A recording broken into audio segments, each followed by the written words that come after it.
राजा दशरथ जी के यहाँ जनक जी का निमंत्रण नहीं पहुंचता है, क्योंकि जो एक पिता है बीच वाले विश्वामित्र जी, उनके पास निमंत्रण पहुंच गया है। राम जी उनके साथ साथ राजा जनक के यहाँ प्रवेश करते हैं। राजा जनक उसको रखने के लिए एक अलग व्यवस्था रखा था। राजा की अलग व्यवस्था, साधु सन्यासी महात्मा कोई जाते थे तो उनकी अलग व्यवस्था। ध्यान से सुनिए, फिर आपको सामने जितने प्रश्न लाए गए उस प्रश्न का समाधान इसी कहानी में हो जाएगा। तो वो जाते हैं और विश्वामित्र को राम और लक्ष्मण के साथ में जो फुलवारी में एक कुटिया बना करके रखा गया था महात्मा लोगों के लिए, उस कुटिया में अतिथि बना करके रखा जाता है। और यह कहा जाता है कि सुबह में जब स्वयंवर होगा आप लोग राजमहल में आ जाएंगे और उस स्वयंवर में भाग लेंगे। सुबह यह होने वाली है, शाम में रात में भर विश्राम बढ़िया से किए। अब जैसे ही सूर्योदय हुआ तो दोनों तरफ एक एक घटना घटती है। क्या घटना घटती है? राजमहल में उधर सीता की माँ कहती है कि बेटी आज स्वयंवर होगा, किसी न किसी से तुम्हारी तो शादी हो ही जाएगी, चाहे जिससे भी हो।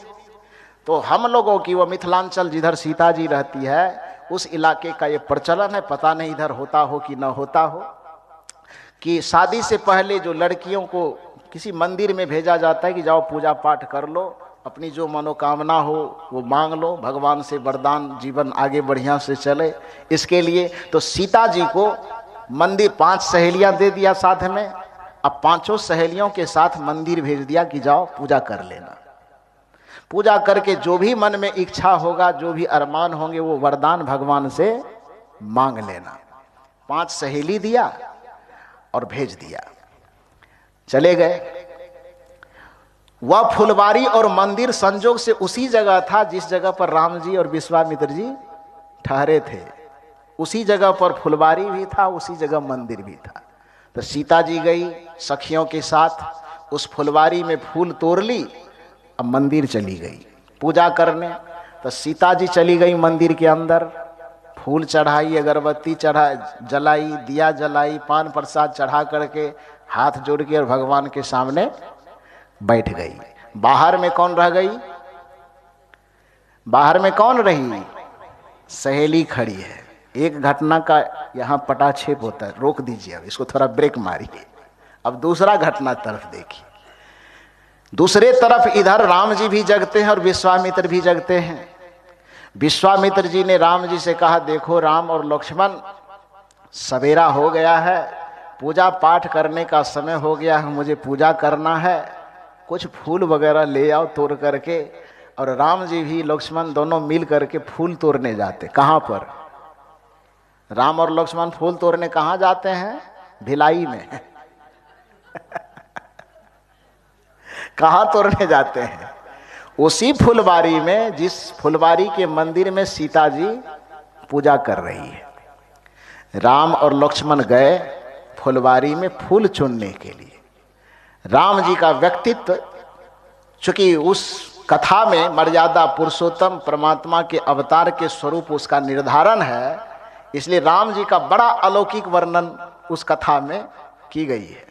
तो उस फुलवारी में राम और लक्ष्मण टहल रहे हैं। उसके अलौकिक स्वरूप को सबसे पहले देखेगा तो देखेगी तो कौन देखेगी?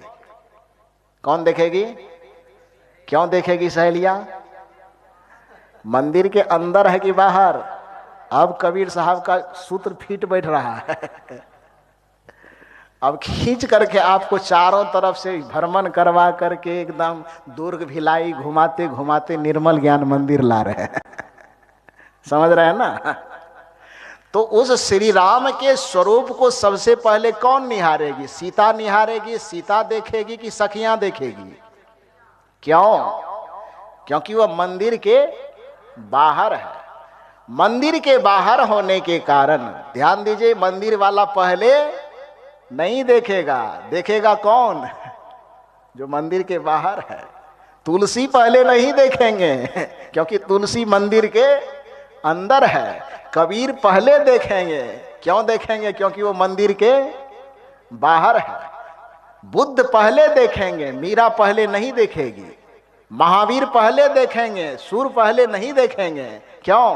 क्योंकि सूर, तुलसी, मीरा ये मंदिर के अंदर वाले हैं, बुद्ध, महावीर और कबीर ये मंदिर के बाहर वाले। पहले कौन देखेगा? थोड़ा जोर से बोलिए ना। बाहर वाले देखेंगे। कबीर ने पहले देखा, बुद्ध ने पहले देखा, महावीर ने पहले देखा। और सहेलियों का यह स्वभाव होता है कि जब भी कुछ अच्छा चीज को देखता है तो चूंकि मनोविज्ञान यह कहता है कि सुख में और दुख में, हर्ष में और विषाद में ये बहुत बड़ा अंतर होता है कि सुख हमेशा फैलने की कोशिश करता है और दुख हमेशा सिकुड़ने की कोशिश करता है। यही कारण है कि जब किसी आदमी को कोई प्रसन्नता प्राप्त होती है, कोई खुशी मिलती है, कोई सुख और सुकून मिलता है तो आदमी फैलना चाहता है, एक दूसरे को मिठाई बांट करके बताना चाहता है। मिठाई से भी जानकारी ज़्यादा न मिले तो अबीर गुलाल डीजे साउंड बजा के धूम धड़ाम करके पूरी दुनिया को जनाना चाहता है। और यदि किसी चीज़ में पराजय मिल जाए, फेल हो जाए, चुनाव में हार जाए, तब क्या होता है? डीजे साउंड बजता है। तब क्या करता है आदमी?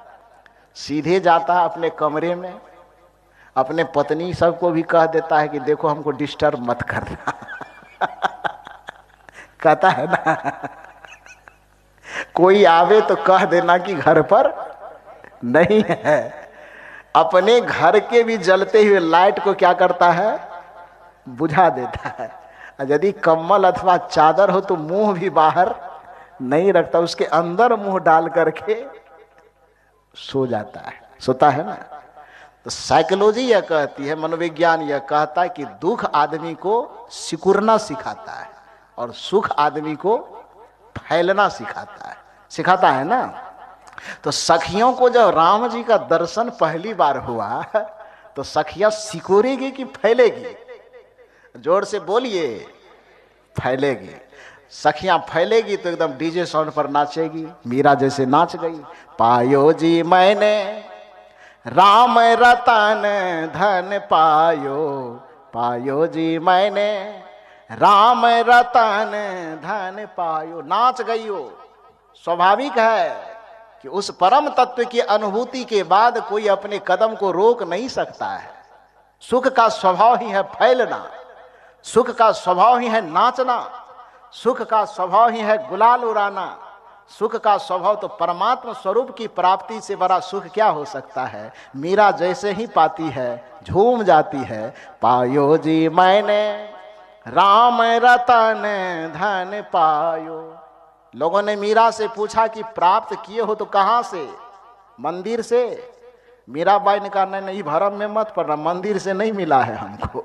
कहा तब कहां से मिला है? मीराबाई कहती है, वस्तु अमोलक दी मेरे सतगुरु। किसने दिया है? सतगुरु कहाँ रहता है? सत्संग में कि मंदिर में? सत्संग में। वस्तु अमोलक दी मेरे सतगुरु, करी कृपा अपनायो, पायो जी मैंने राम रतन धन पायो। उस राम रतन धन को मैंने पाया। सखियां राम को पहले पाई, जो मंदिर के अंदर नहीं थी बल्कि मंदिर के बाहर थी। अब बाहर वाली सखियां पा गई सुख का स्वरूप है फैलना, नाचना, थिरकना, उमंग में झूमना। तो वह सहेलियां अब क्या करेगी? चुपचाप शांत होकर के बैठ जाएगी। तब क्या करेगी? गोस्वामी जी अब कहते कि वह सखिया का दूसरा स्टेप क्या होता है? जो जाने सोई देई जनाई, जानत तुम्हें होई जाई। गोस्वामी जी कहते हैं कि नियम है कि जो जान लेता है तो वो छुपा करके उसको नहीं रख सकता। ढिंढोरा पीट करके पंडाल लगा करके लोगों को बैठाता है कि हम जान गए तो आप भी जानिए, मैं देख चुका हूं तो आप भी देखिए, मैं सुन चुका हूं, मैं समझ चुका हूं तो आप भी समझिए। जब सखियों ने पहली बार उसको देख लिया तब सखियां क्या करेगी? वो बताना चाहेगी ना। जान गई तो जानना चाहेगी, खुद देख ली तो वो दिखाना चाहेगी। और दिखाना चाहेगी तो किसको पहले दिखाएगी? किसको दिखाएगी? अरे सहेली है तो किसको दिखाएगी? दुश्मन को कि सहेली को? अपने सहेली को दिखाएगी। और सहेली कहाँ है? सहेली है कहाँ? मंदिर के अंदर। अब पांचों उसमें विचार कर रहा है कि अब क्या करें, ये बड़ा मुसीबत है। जिसको देखना है वो है बाहर में, और जिसको एक ठो को देखना है वो है मंदिर के अंदर। मामला फिट नहीं बैठ रहा, अब क्या करना चाहिए।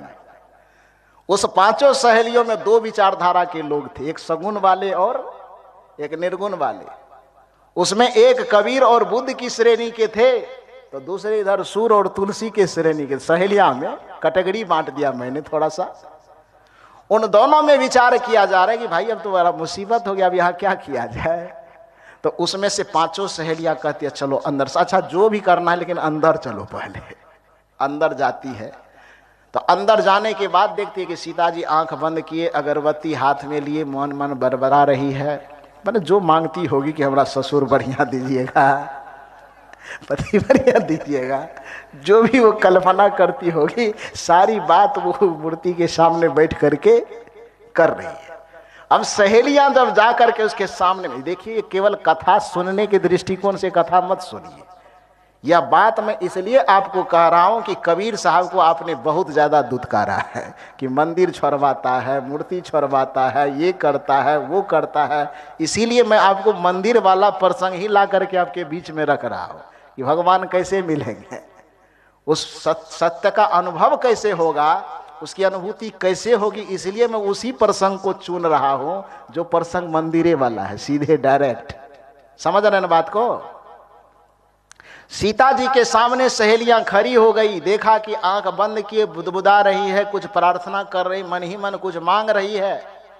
सहेलियों को थोड़ा असमंजस हुआ, उसमें से दो ठो कहती है कि अरे देर क्या करे, जल्दी से इसका आंख फलवाओ, ये मंत्र बंद करवाओ जल्दी से, अगरबत्ती के फेरा में पड़ी हुई है। दो ठो उसमें से यही कहती। शायद वो कबीर और बुद्ध से प्रभावित रही हो, निर्गुण कर रही है वो करने दो। दो ठो कहती कैसा पागल है तू। जो बुद्ध कबीर से प्रभावित होगा उसने कहा कैसा पागल हो तू, कैसी सहेली है रे। अरे इसके आंख बंद करने के चक्कर में, दिया बाती दिखाने के चक्कर में, नकली भगवान के सामने में इसका असली वाला छूटा जा रहा है।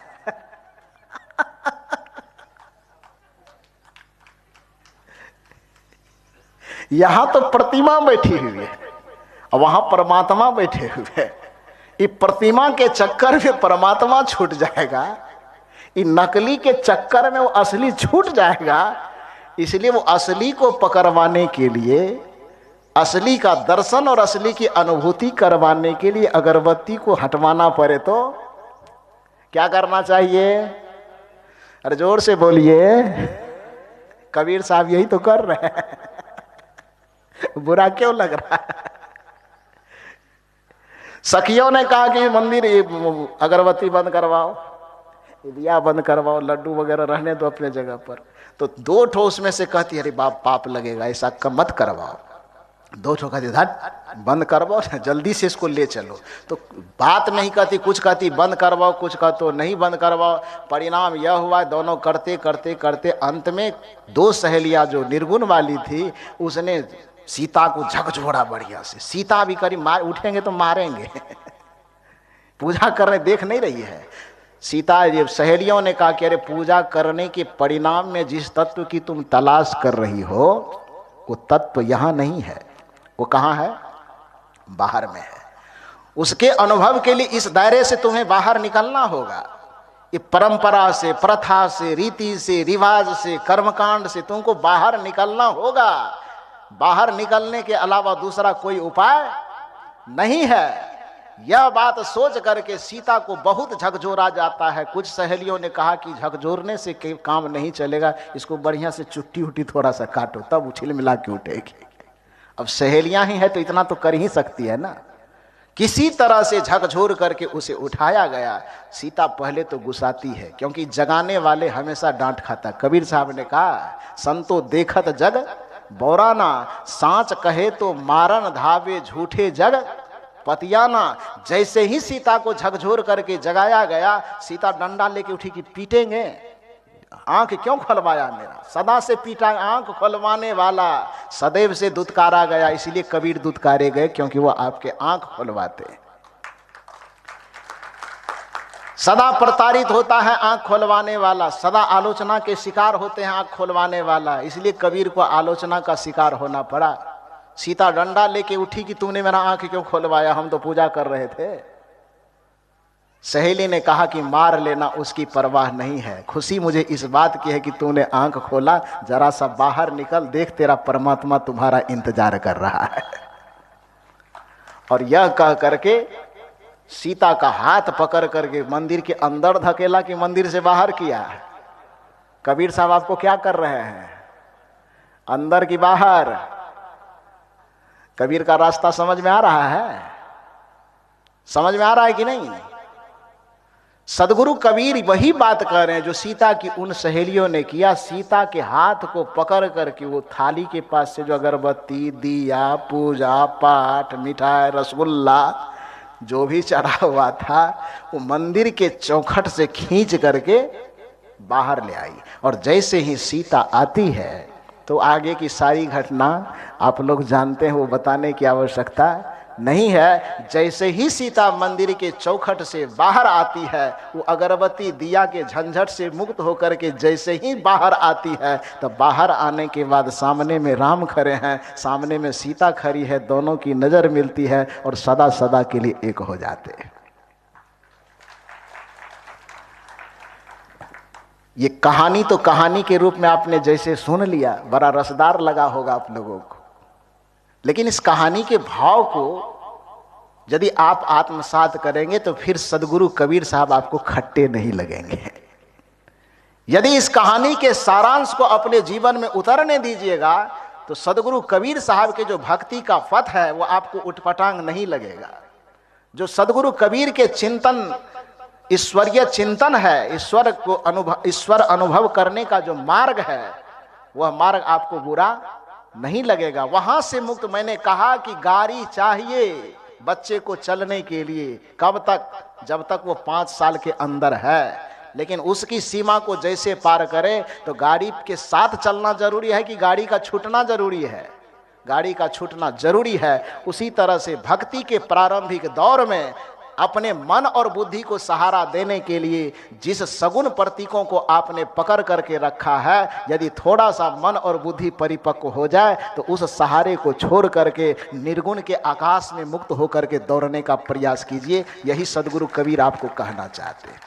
इस चीज के लिए आप आलोचना मत कीजिए कबीर साहब का कि वो तो कहते मंदिर जाओ मत, ये मत करो, वो मत करो। दूसरी बात, दुनिया का कोई भी भगवान है, मंदिर का उसने पता बताया ही नहीं। किससे किससे पूछना है तो नाम गिनाया मैंने। पहले राम जी से पूछेंगे कि शंकर जी से?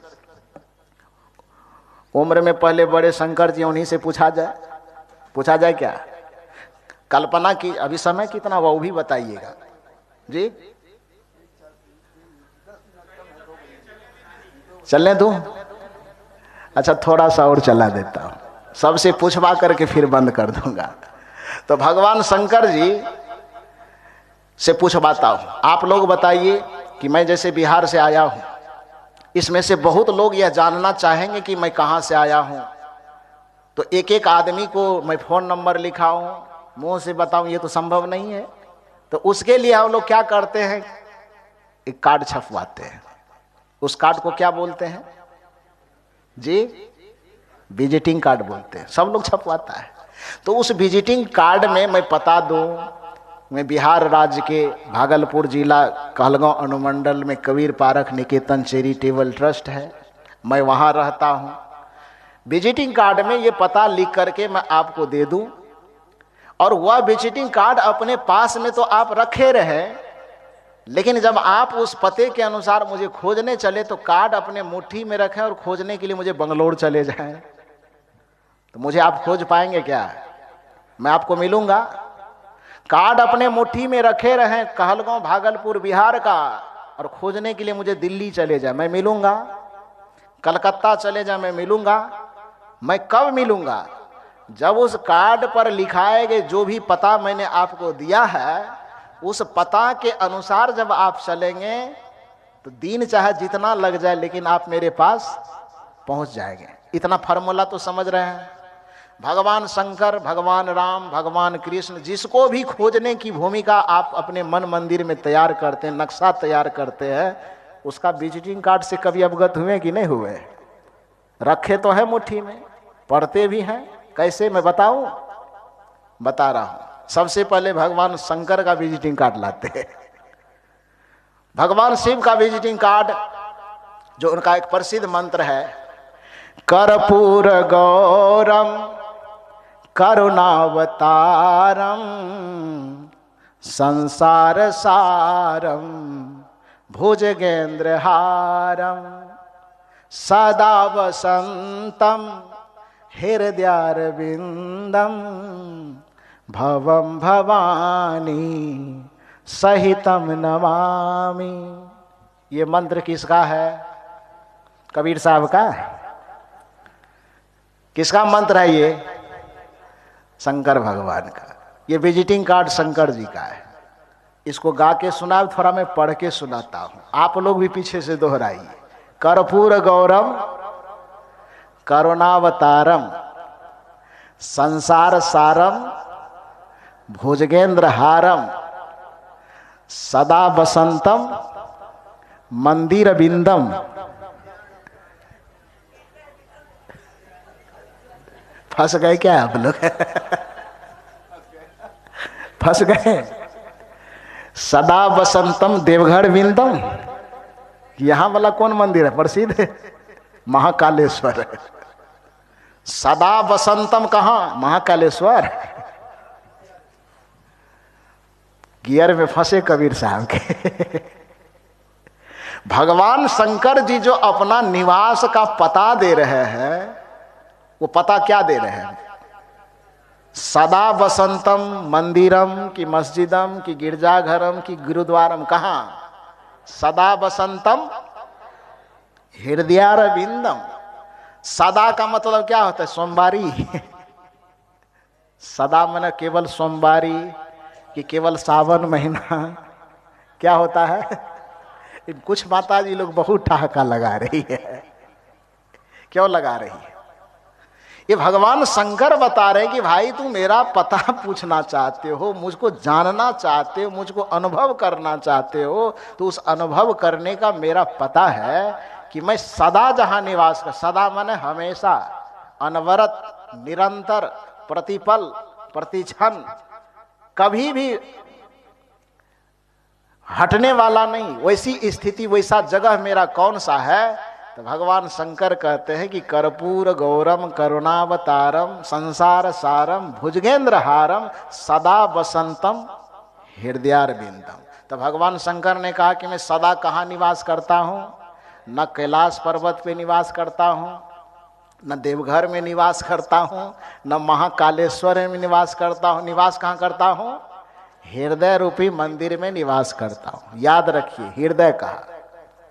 श्री कृष्ण से अर्जुन ने प्रश्न किया कि हे भगवान, यदि आपका कोई भक्त आपको प्राप्त करना चाहे तो कहां मिलेंगे आप? श्री कृष्ण गीता में अर्जुन के सवालों का जवाब देते हुए कहते कि हे अर्जुन, ईश्वर सर्वभूतानां हृदयेश अर्जुन तिष्ठितः। कि हे अर्जुन, ईश्वर, जिस ईश्वर की तलाश पूरे दुनिया के लोग नाना जगहों पर भटक भटक करके कर रहे हैं, माथा रगड़ रगड़ के कर रहे हैं, वह ईश्वर कहीं बाहर मिलने वाला नहीं है। वह ईश्वर जब भी मिलेगा तो जहां वो रहता है वही मिलेगा। और ईश्वर कहाँ रहता है? ईश्वर सर्वभूतानाम, सर्व मन सभी, अब भूतानाम मन, भूत मन चुड़ैल वाला लगने वाला। भूत संस्कृत शब्द, भूत का अर्थ होता है प्राणी, जिसमें प्राण हो, जीवंतता हो। जीवंत प्राणी को संस्कृत साहित्य में क्या कहा जाता है? भूत। भूता नाम बहुवचन है। तो ईश्वर सर्वभूतानाम मतलब ईश्वर सभी प्राणियों के हृदयेश अर्जुन तिष्ठितः, हृदय रूपी मंदिर में निवास करते हैं। ऐसा किसने कहा? कृष्ण ने कहा। तो भगवान शंकर ने कहा सदा वसंतम हृदयारविंदम। श्री कृष्ण ने कहा ईश्वर सर्वभूतानाम हृदयेश अर्जुन तिष्ठत, हृदय में निवास करता है। अब थोड़ा राम जी से भी पूछ ही लिया जाए। राम जी से पूछने गया कि 2 ठो से तो पता पूछ करके आ गए हैं, वो हृदय की तरफ संकेत किए हैं, आपका क्या कहना है प्रभु, आप भी बताइए। श्री राम जी ने कहा कि मुझसे भी पूछ ही लोगे क्या, ये पंडित जी सबका भट्ठी जाम करवाना है। पूछने वाले ने कहा भट्ठी जाम हो कि जो जाम हो, लेकिन जो वास्तविकता है वो आप बता दीजिए। राम जी ने कहा चलो मैं बताता हूं। देखिए, सबको कबीर की पंक्ति में खड़ा होना पड़ेगा। श्री राम जी रामचरितमानस में कहते हैं कि यदि मुझे प्राप्त करना हो तो अगल बगल मत झाको, कहीं मत भटको, क्योंकि मेरा जो ठिकाना है वो मैं खुद बता रहा हूं। प्रकृति पार प्रभु सब उर्वासी, ब्रह्म निरीह विरज अविनाशी। अर्थ करेंगे आप कि हम ही करते हैं। प्रकृति पार, प्रकृति माने सत रज तम, तीनों गुणों से पार, 5 विषय से पार, 25 प्रकृति से पार, 5 तत्व, 25 प्रकृति और 3 गुण, यही पूरे संसार को प्रकृति कहा गया, सबको समेट करके। तो जब गोस्वामी जी राम जी के माध्यम से कहवाते हैं कि मैं प्रकृति के पार हूं, इसका मतलब रूप से पार, रस से पार, गंध से पार, शब्द से पार, तो सब रस से पारे हो गया तो निर्गुण हुआ कि नहीं? राम जी निर्गुण के समर्थक कि सगुण के? किसके समर्थक? निर्गुण के। श्री राम जी कहते हैं प्रकृति पार, प्रकृति के पार माने प्रकृति सगुण, प्रभु कहां है? सगुण के अंदर कि सगुण के पार? प्रकृति पार प्रभु सब उर्वासी, ब्रह्म निरीह विरज अविनाशी। राम जी कहते हैं कि सगुण तत्व के प्रकृति के अंदर जितने उपकरण हैं, सभी उपकरणों के पार वह प्रभु कहाँ निवास करते हैं? तो सब उर्वासी। राम जी कहते हैं कि वह उर में निवास करते हैं। कृष्ण जी कहते हैं कि हृदय में निवास करते हैं, हृदय से अर्जुन तिष्ठितः। भगवान शंकर कहते हैं कि हृदयारविंदम सदा वसंतम हृदयारविंदम, मैं सदा से हृदय में निवास करता हूं। और कबीर साहब से यदि पूछने जाए तो कबीर साहब ने क्या कहा पहले? कस्तूरी कुंडली बसे मृग ढूंढे वन माही, ऐसे घट घट राम है दुनिया जानत। कबीर साहब कहते हैं घट में है, तुलसीदास जी कहते हैं राम जी के द्वारा कहवाते हैं कि उर में है, श्री कृष्ण कहते हैं कि मैं हृदय में रहता हूँ, हृदय अर्जुन तिष्ठितः, और भगवान शंकर कहते हैं कि हृदयार बिंदम सदा वसंतम हृदयार बिंदम, मैं हृदय में निवास करता हूँ। कबीर साहब आपको सनातन के विरोधी लगते हैं कि सनातन के एकदम संस्थापक लगते हैं? क्या लगते हैं आपको? कबीर साहब ने ईश्वर तत्व का जो निरूपण किया वो सनातन धर्म के विपरीत निरूपण किया कि उसके अनुरूप निरूपण किया। क्या किया? जिस ईश्वर तत्व का निरूपण शिव ने किया, जिस ईश्वर तत्व का निरूपण कृष्ण ने किया, जिस ईश्वर तत्व का निरूपण राम ने किया, उसी ईश्वर तत्व का निरूपण सद्गुरु कबीर ने किया। दोनों की ईश्वरीय निरूपण में कोई अंतर नहीं है। लेकिन कल ही मैंने कहा था कि यदि किसी के नाम से आपके ऊपर, आपके मन मस्तिष्क में नफरत और घृणा का जहर भर दिया जाए तो उनकी कही हुई सच्ची बातें भी आपको बड़ी कड़वी लगती है, बड़ा फीका लगता है। और कबीर साहब के नाम से आपके मन में नास्तिकता का भाव, उसके मन में कट्टरपन का भाव, उसके मन में आलोचनात्मक भाव इतना ज़्यादा भर दिया गया है कि आप उनकी अच्छी और सच्ची कही गई बातों को ही सुनने के बाद आप या तो माथा खुजला करके मुंह घुमा लेते हैं या नाक सिकुड़ करके चल देते। दो कबीर साहब ऐसे मंदिर में नहीं मानता है, देवी नहीं मानता है, देवता नहीं मानता है, ईश्वर नहीं मानता है। अरे सब जगह जरूरत पर सब चीज को मानता है, और जहां उसको मानने की जरूरत नहीं तो वहां पर नहीं मानता है। जीवन में यह बात सच है कि एक टोपी की भी ज़रूरत है, और जीवन में यह बात भी सच है कि एक जूते की भी ज़रूरत है। लेकिन इतना विवेकहीन आदमी को कभी नहीं हो जाना चाहिए कि जूता को खोलकर माथे पर पहन ले और टोपी को खोल करके पैर में पहन ले। इतना विवेकहीन तो नहीं होना चाहिए ना। यह सच है कि जूते की आवश्यकता है लेकिन पैर में है। यह सच है कि टोपी की आवश्यकता है लेकिन माथे में है। आवश्यकता दोनों की, उस आवश्यकता के आधार को तो समझिए कि दोनों आवश्यक कहाँ है। टोपी, धूप लगे तो जूता मत पहनिए कपार में, धूप लगे तो टोपी पहनिए ना। रास्ते कंकर मत्थर पत्थर में चल रहे तो पैर में टोपी मत पहनिए, जूता पहनिए। इतना विवेक आपके पास मनुष्य होने के नाते होना चाहिए। तो उसी तरह से भक्ति के रास्ते में चलते हैं तो कबीर साहब आपके अंदर उस विवेक और विचार के भाव को जगाना चाहता है और आपको कहता है कि सगुण का भी उपयोग करना। लेकिन निर्गुण तक पहुंचने के लिए सगुण की भी आवश्यकता है और निर्गुण की भी आवश्यकता है। लेकिन सगुण की आवश्यकता कब है? जब तक हम अबोध दशा में है। और निर्गुण की आवश्यकता कब है? जब हम बोध दशा से परिपूर्ण हो गए। इसलिए कबीर साहब का जो भक्ति है वो निराधार भक्ति नहीं है। कबीर साहब का जो भक्ति का पथ है वो एकांगी पथ नहीं है, बल्कि कबीर साहब का जो पथ है संपूर्ण सनातन संस्कृतियों को समेटते हुए जो एक नए आधुनिक रूप में लोगों के बीच में उस सत्य को परोसा जा सकता है। कबीर साहब उस आधुनिक सत्य को वैज्ञानिक तरीके से परोसने वाले एक महामानव है, एक महापुरुष है। इसलिए सदगुरु कबीर साहब को एकांगी कह करके नकारने की आवश्यकता नहीं है, बल्कि संपूर्ण सनातन धर्मियों को कबीर साहब के विचारों को आत्मसात करके उसे अपनाने की ज़रूरत है। जब सदगुरु कबीर साहब के विचारों को हम समझेंगे, उनके विचारों को अपनाएंगे, आत्मसात करेंगे, तभी हम भक्ति के प्रारंभिक क्लास से लेकर के जो उसके अंतिम शिक्षा है वहाँ तक पहुँच पाएंगे। बस आज के सत्र में आप लोगों ने इतनी गंभीरता और इतनी शांति से मेरी बातों को सुना, इसके लिए आप लोगों को बहुत बहुत धन्यवाद, बहुत बहुत साधुवाद देते हुए अपनी वाणी को विराम देता हूँ।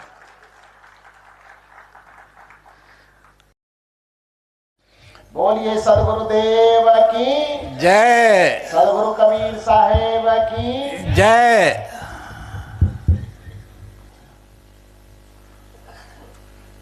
उसको पीर को खोल के ऊपर से निर्मल ज्ञान मंदिर कबीर आश्रम नेह समारोह का ये दूसरा दिन का पहला सत्र संपन्न हो रहा है। आप सभी हमारे अतिथियों के लिए, देवियों सज्जनों के लिए भोजन की व्यवस्था है संस्थान की ओर से।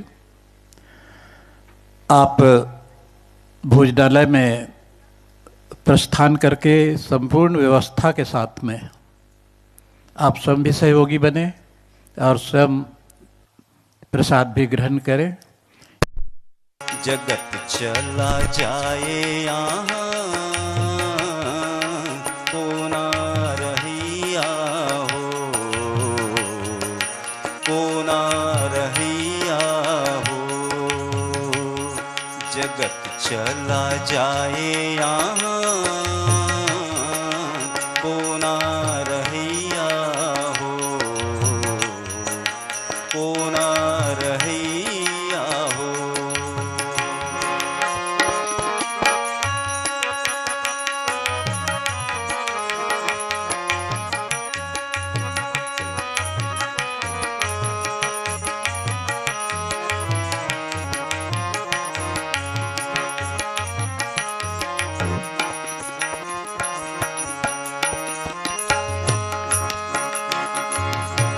चले गए कुंभकर्ण और रावण, चले गए कुंभकर्ण और रावण, चले गए कुंभकर्ण और रावण, चले गए कुंभकर्ण और रावण।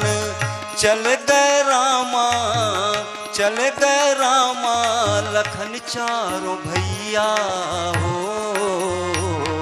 जगत चला जाए यहाँ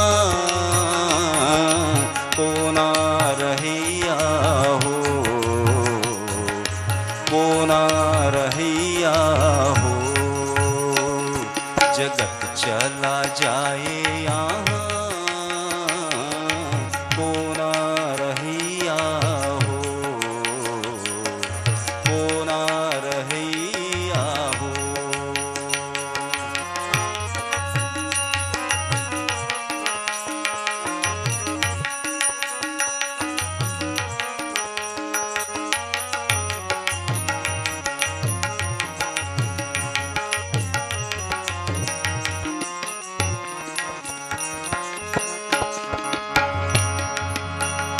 उत्पत्ति प्रलय चारों युग बीते, उत्पत्ति प्रलय चारों युग बीते।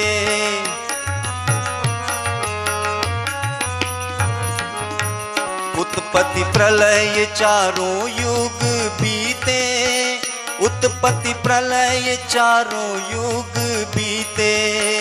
काल बलीते न, काल बलीते न को बचैया हो, जगत चला जाए यहाँ को ना रहिया हो, को ना रहिया हो, जगत चला जाए यहाँ को ना रहिया हो, को ना रहिया हो।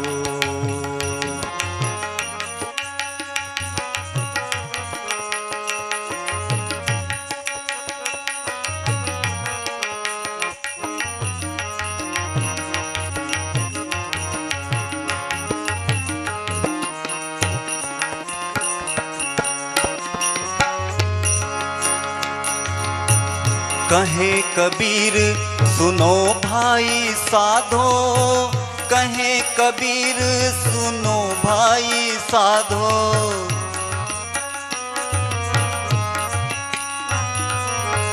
कहे कबीर सुनो भाई साधो, कहे कबीर सुनो भाई साधो। सत्य नाम एक, सत्य नाम एक होवे सहिया हो, जगत चला जाए यहाँ को ना रहिया हो, को ना रहिया हो, जगत चला जाए यहाँ को ना रहिया हो, को ना रहिया हो, को ना रहिया हो, को ना रहिया।